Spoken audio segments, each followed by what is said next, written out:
sometimes hearing an approach that's outside the box can be very helpful for us in our spiritual growth. This we learned from Parshat Miketz, last week's Parsha.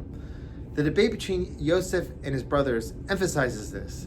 The simple explanation is that they were fighting because the brothers were jealous of Yosef. He was seemed to be favored by their father, given the coat of multicolors, and therefore this led to enmity and hatred and jealousy, and they wanted to rid themselves of that agony, and they threw Yosef into a pit.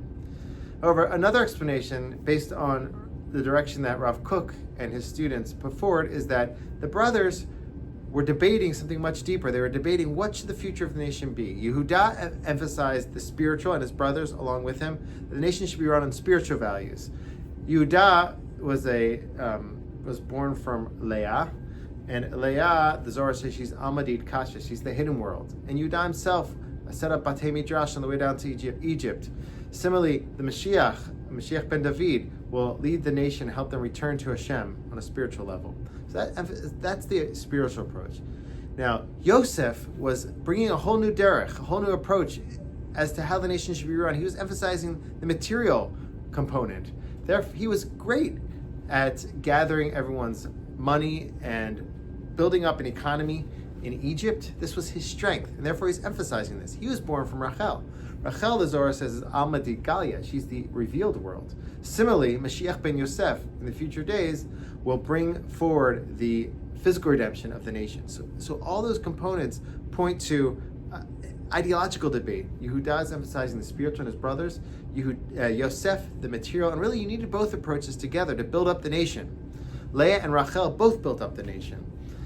Now, Yehuda and his brothers could not hear Yosef. And that was to the detriment of the nation. Therefore they tried to cancel him. They weren't open to hear this out-of-the-box approach. They tried to cancel him. They threw him into the pit. Turned out that he survived, and he was able to do great things with the strengths that he had.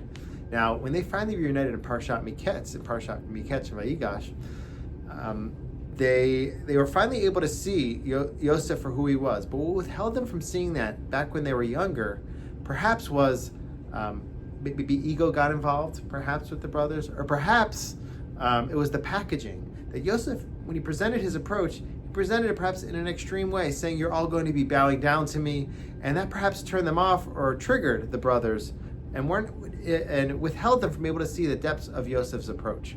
Now, Yosef wanted to neutralize that in this Parsha. That's why he put his brothers through all of this ordeal. He wanted to help and enable them to clarify their perception and enable them to see Yosef and what he was presenting for what it really was. So he wanted to make sure that there wasn't ego involved. He wanted to make sure that they were able to see him for who he was and kind of had a pure heart.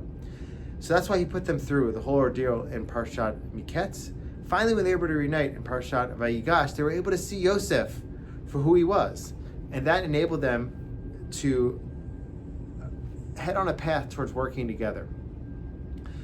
That's very important in our communications with others and in communications with ourselves. Sometimes we have an idea that seems so out of the box, so different, that we don't even allow ourselves to think about it. Immediately we cancel it, or we try to throw it into a pit. We should be open to hearing approaches that are different than our own, even within ourselves. Entertain them and see if they fit. It's very important to maintain the tradition. Yehuda and his brothers wanted to maintain the tradition of Avraham, Yitzhak, and Yaakov. That was the spiritual derech, the spiritual path, and they were right. However, if that withholds us from hearing new approaches, new directions, that can be dangerous. Similarly, on a group level, we should be open to hearing approaches from the outside. If you're sitting within a group and someone throws out an idea from out of nowhere, give a little bit of time to think about it. See if it can work with your approach as well. Sometimes those ideas can be very helpful. Hashem had a plan. Hashem wanted Yosef's light. Hashem wanted Yosef's approach. Hashem wanted all the good that he had to provide to the nation to be revealed. It wasn't the time when they were younger. When they grew older and the brothers were able to hear Yosef, be able to see him and all the good that he had to offer, then they were able to finally unite, and all the powers of Yehuda and the brothers and Yosef were able to work together toward building the nation. Now, over our history, there's always been a tension between Yehuda and Yosef, Yehuda and Yisrael, Malchei Yehuda, Malchei Yisrael. In the future, those two will come together and be united, and we'll be able to see all the promises that our prophets have for us. that comes from being able to hear the other side, being able to hear an approach that's very different than our own.